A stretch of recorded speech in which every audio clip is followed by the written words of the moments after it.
Le pire dans une insulte, ce n'est pas ce que l'autre vous dit. Le pire, c'est ce que vous ressentez juste après. Ce moment où votre cœur s'emballe, où vous rougissez et où votre cerveau se vide complètement. Une réunion de famille, un dîner entre amis ou une réunion au travail.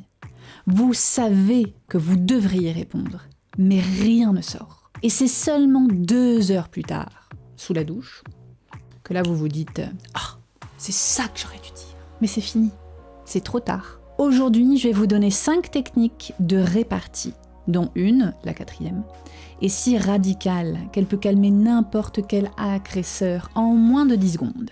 On va pas apprendre à être méchant, on va apprendre à être intouchable. Voici comment remettre quelqu'un en place avec une élégance absolue. Mais avant de voir les techniques, il faut comprendre une règle d'or. Celui qui s'énerve a perdu. Quand quelqu'un vous attaque, il cherche une réaction. Il cherche à vous transférer son chaos émotionnel. Si vous réagissez avec colère, vous validez son pouvoir sur vous. J'entends souvent mes coachés me dire « mais je me sens moins que rien quand mon manager me fait ça ». La vérité est dure, mais elle est nécessaire. Une personne toxique ne prend que l'autorité que vous lui laissez. Tant que votre humeur dépend de ses mots, vous êtes à sa merci. Mais lorsque vous comprenez que vous pouvez garder votre pouvoir, vous commencez à reprendre le contrôle. Tant que vous attendez sa validation, vous lui donnez les clés de votre maison intérieure. Reprendre le contrôle, c'est récupérer les clés. Et répondre avec élégance, ce n'est pas de la faiblesse. C'est la forme ultime de la domination. C'est dire à l'autre « ce que tu dis n'a pas assez de valeur pour m'atteindre ». Voyons comment faire ça concrètement. Et si vous ne me connaissez pas encore, je suis Lune de la Chance, votre coach en prise de parole. Je vous accompagne à devenir des orateurs impactants. La première technique, c'est ce que j'appelle l'audit émotionnel. Son objectif est simple, réduire l'insulte à un simple point sur une liste de tâches administratives. Quand quelqu'un vous attaque, il s'attend à vous voir sur la défensive, à vous justifier ou à riposter.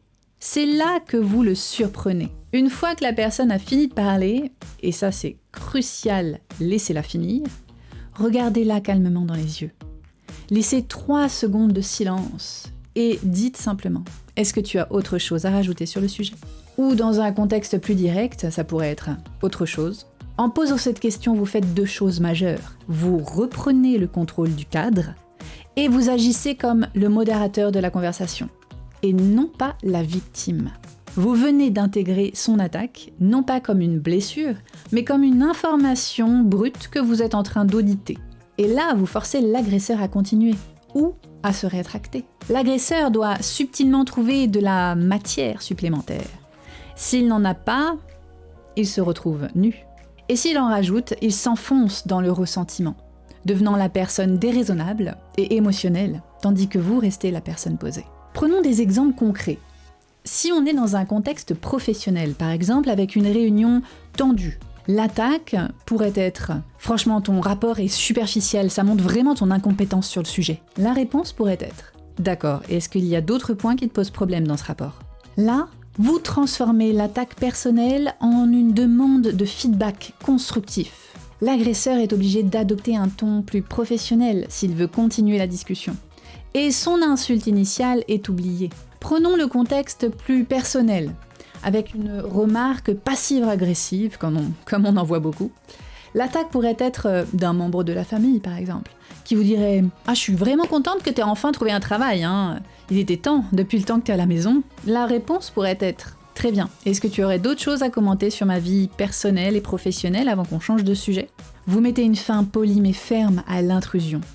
Et si vous mettez un sourire et un ton détaché, ça montre que la remarque n'a eu absolument aucun impact émotionnel. Et si on essaye dans un contexte plus public avec une attaque directe, comme par exemple « Tu es vraiment ridicule avec cette coupe de cheveux, ça te va pas du tout !» La réponse pourrait être « Ah, et est-ce que tu as d'autres observations à me faire sur mon apparence physique ?» Comprenez bien, la question force l'agresseur à réaliser qu'il agit comme un juge social, ce qui est embarrassant pour lui, surtout s'il y a des gens autour. Il va se dégonfler immédiatement. Si la personne vous répond « non, c'est tout », dites simplement « parfait » et vous tournez les talons, vous changez de sujet. L'incident est clos. Vous avez gagné sans gaspiller une seule once d'énergie émotionnelle.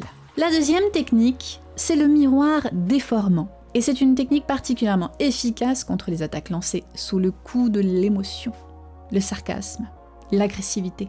Une insulte a besoin de rapidité et de spontanéité pour blesser. L'objectif ici, c'est de ralentir l'action, de détruire la spontanéité et de forcer l'agresseur à faire face à ses propres mots. Quand vous êtes attaqué, faites semblant d'être confus ou de ne pas avoir bien entendu. Demandez à votre interlocuteur de répéter son attaque en utilisant un ton neutre et sincère. Par exemple, « Pardon, je ne suis pas très sûre d'avoir compris. Est-ce que tu peux reformuler ?» Ou si la remarque est clairement une blague, vous pouvez lui dire « Oh, est-ce que tu peux m'expliquer ce qui est drôle ?»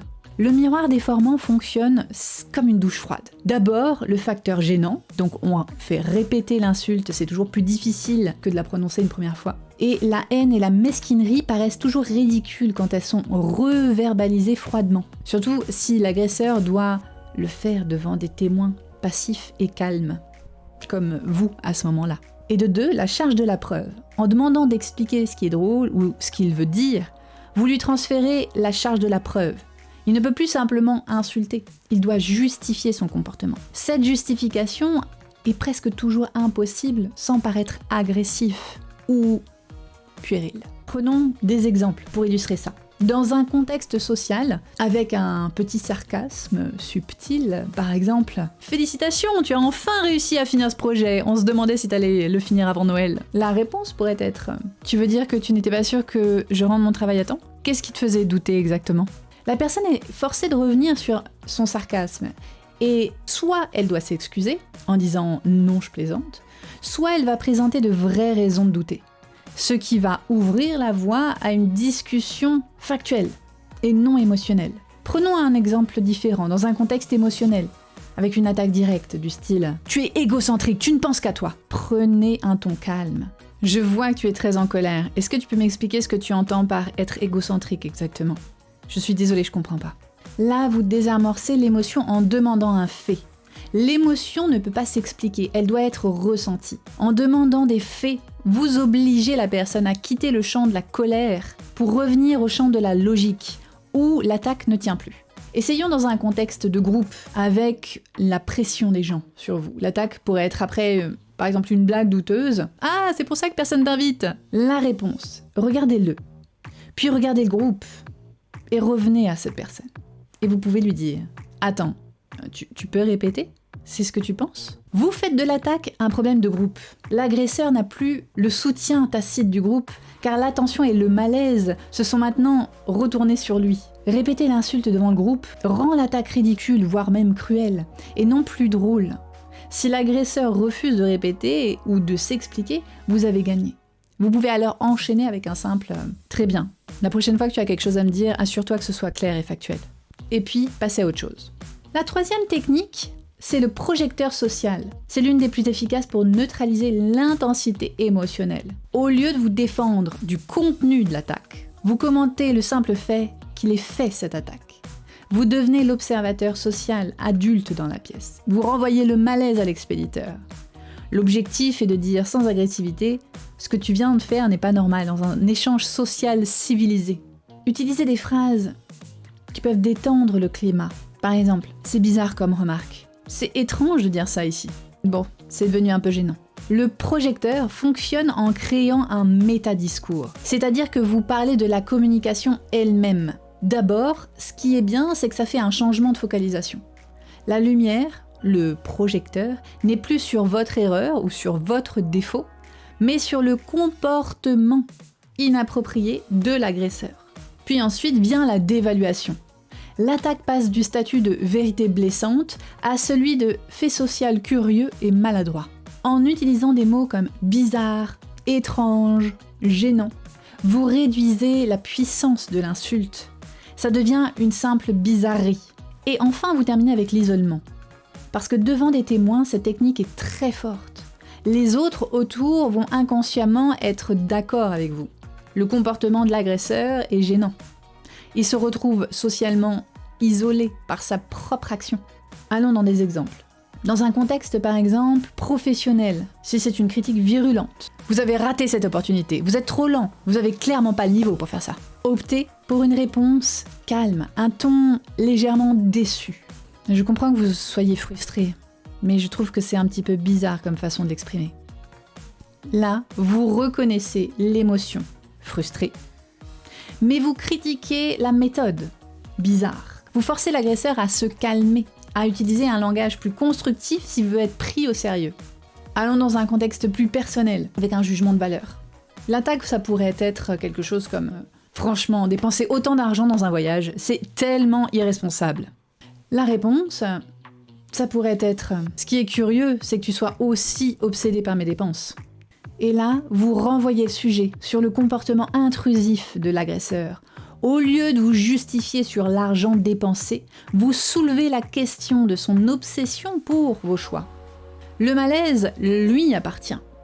Allons dans un contexte de dispute, quand l'attaque est agressive. « Tu m'énerves à faire des choses à moitié, c'est vraiment énervant d'être avec toi !» Là, vous pouvez soit croiser les bras, soit vous asseoir, faire un pas en arrière et faire quelque chose comme « Wow, ce ton est complètement exagéré. C'est devenu un peu gênant pour moi. » Vous mettez une étiquette « Stop » sur l'escalade émotionnelle. Quand vous dites « C'est gênant pour moi », vous établissez une limite personnelle claire et vous obligez la personne à redescendre dans un niveau plus calme pour continuer la discussion. Quand vous utilisez le projecteur, vous stoppez l'attaque et vous créez une rupture. Vous pouvez choisir alors de continuer la discussion si le ton s'améliore, ou de vous retirer élégamment, laissant l'agresseur face au malaise qu'il a créé. La quatrième technique, c'est l'accord total. C'est l'équivalent verbal de l'aïkido. Vous utilisez la force de l'adversaire, mais contre lui. Une attaque verbale cherche la résistance. Si vous ne résistez pas, la force de l'attaque s'épuise dans le vide. L'objectif, c'est d'être d'accord avec une partie de la critique, même si c'est pour l'exagérer ou la nuancer. L'insulte devient un constat et perd instantanément son pouvoir émotionnel. Utilisez des phrases qui reconnaissent l'observation sans accepter le jugement négatif. Ça peut être par exemple « Tu as raison, je peux être parfois… » et là vous mettez la qualité ou le défaut. Oui, c'est vrai, j'en suis conscient. Merci pour l'observation. L'accord total fonctionne parce qu'il crée un vide d'opposition. Et ça fait plusieurs choses. Ça désarme. L'agresseur n'a plus besoin de se battre pour prouver son point de vue, puisque vous venez de le valider. Il n'a plus de munitions. Ça vient montrer votre confiance. Être capable de reconnaître un défaut publiquement, ou même une simple perception, c'est un signe d'une grande maturité. Et surtout, c'est un signe de grande confiance en soi. Ça montre que vous n'êtes pas défini par ce défaut. Et troisièmement, ça recentre. Vous ramenez la conversation vers une discussion plus constructive, ou du moins, vous mettez fin à l'hostilité immédiate. Prenons des exemples. Dans un contexte personnel, si c'est un défaut récurrent, l'attaque, ça pourrait être « Tu es toujours en retard, t'as aucun respect pour les autres ». La réponse, ça pourrait être avec un petit sourire désarmant. « T'as raison, la ponctualité, c'est vraiment pas mon fort. » C'est un point sur lequel je dois m'améliorer en effet. La conversation est terminée. L'agresseur ne peut plus insister car vous avez déjà admis l'erreur. Si vous le souhaitez, vous pouvez ajouter « Mais tu peux me faire confiance sur la qualité du travail ». Dans un contexte professionnel, si vous avez fait une erreur spécifique, on vous attaque et on vous dit « Cette diapositive est complètement ratée, t'as fait ça à la va-vite, c'est n'importe quoi, on n'y comprend rien ». La réponse pourrait être « Tu as raison, ça manque de clarté, je vais reprendre ça immédiatement ». Vous acceptez l'aspect factuel de la critique, ça manque de clarté. Mais vous ignorez l'attaque personnelle, c'est bâclé à la va-vite. Le combat s'arrête et le focus revient sur la solution. Reprendre la diapositive. Dans un contexte extrême, avec une attaque méchante, si on vous dit par exemple « T'es complètement nul en communication, t'es même l'exemple de ce qu'il faut pas faire », c'est vrai que j'ai encore une marge de progression énorme. Merci de le souligner. En remerciant pour l'observation, vous privez l'agresseur de la satisfaction de vous avoir blessé.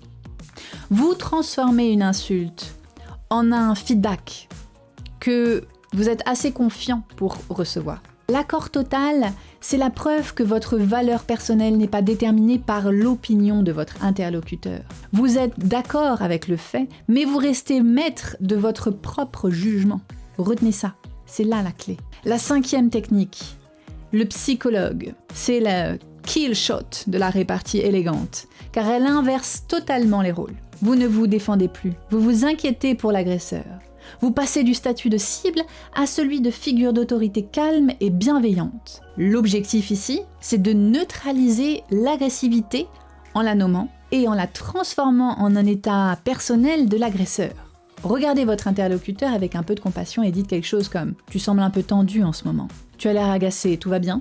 Est-ce que quelque chose te tracasse ? T'as l'air vraiment agacé. » Le psychologue, c'est un piège rhétorique pour l'agresseur. Changement de problème. Le problème n'est plus ce qu'il a dit, l'insulte, mais son incapacité à le dire calmement. Vous faites de sa colère le sujet principal, puis vous forcez l'apaisement. Pour vous contredire, pour prouver qu'il n'est pas tendu ou agressé, il est obligé de baisser son ton, de ralentir, de calmer son énergie. S'il continue de crier « Non, pas du tout, je suis pas tendu !» il prouve de façon spectaculaire que vous avez raison. Et la supériorité émotionnelle. Vous restez la personne posée, maître du cadre, tandis que lui, finalement, devient celui qui perd le contrôle. Dans un contexte professionnel, si vous avez une attaque avec quelqu'un qui vous pointe du doigt comme ça et qui vous dit « Je t'avais dit de pas faire ça !» Tu vois, tu ne m'écoutes jamais. Regardez la main qu'il tend, regardez ses yeux et puis parlez-lui doucement. Je vois que tu es très remonté. Je te propose qu'on reprenne la discussion dans 5 minutes quand tu seras un peu plus calme. Vous ne réagissez pas au contenu, mais à la forme. Vous vous retirez du combat. Vous laissez l'agresseur seul avec son agressivité. Ça, c'est une limite claire et respectueuse. Dans un contexte social, avec quelqu'un qui est jaloux, quelqu'un qui vous dit « Franchement, tu parles de tes réussites tout le temps, c'est tellement narcissique. Je suis désolée que ça t'atteigne à ce point-là, tu sembles agacé. Est-ce que quelque chose te pèse ?» Vous ignorez l'étiquette du narcissique. Vous interrogez sur l'état émotionnel de l'agresseur. Vous le forcez à considérer pourquoi le succès des autres le rend aussi en colère ou aigri. Vous déplacez le problème vers sa propre perception. Et si on vous attaque de cette façon ? Cette décision est stupide, je ne la suivrai pas. Tu as l'air tendu ? Prends une grande inspiration. Je ne discuterai pas de ça avec toi tant que tu ne seras pas redescendu. Vous liez la discussion au comportement de la personne. Vous n'êtes plus l'objet de la critique, mais la condition nécessaire pour que la conversation puisse continuer. Vous avez à ce moment-là toutes les cartes en main. Quand vous utilisez le psychologue, vous montrez que vous êtes intouchable et que le comportement de l'autre est son problème et non le vôtre. C'est la porte d'entrée vers la maîtrise totale du cadre de la communication. C'est comme ça que vous reprenez les clés de votre maison. Vous possédez maintenant une armure complète. Avec ces 6 techniques, de l'audit au psychologue, vous savez comment réagir avec élégance et vous protéger de n'importe quelle attaque verbale. Vous n'avez plus à subir. Mais soyons honnêtes, la meilleure défense, c'est de ne même pas avoir besoin de se défendre. L'étape supérieure, le niveau maître, c'est de développer une présence, une voix, une rhétorique telle que personne n'ose vous manquer de respect en premier lieu. C'est la différence entre savoir parer un coup et avoir une aura naturelle qui impose le calme. Si vous voulez passer de la simple réaction à la domination bienveillante, j'ai préparé une vidéo très spéciale pour vous. Elle condense des années d'analyse oratoire. Cliquez ici pour la découvrir. Dans cette vidéo, on ne parle plus de gestion de conflits, mais de secrets de rhétorique pure pour maximiser votre impact et devenir inoubliable dès que vous ouvrez la bouche. C'est le complément indispensable à ce qu'on vient de voir aujourd'hui. Prenez soin de vous et à bientôt.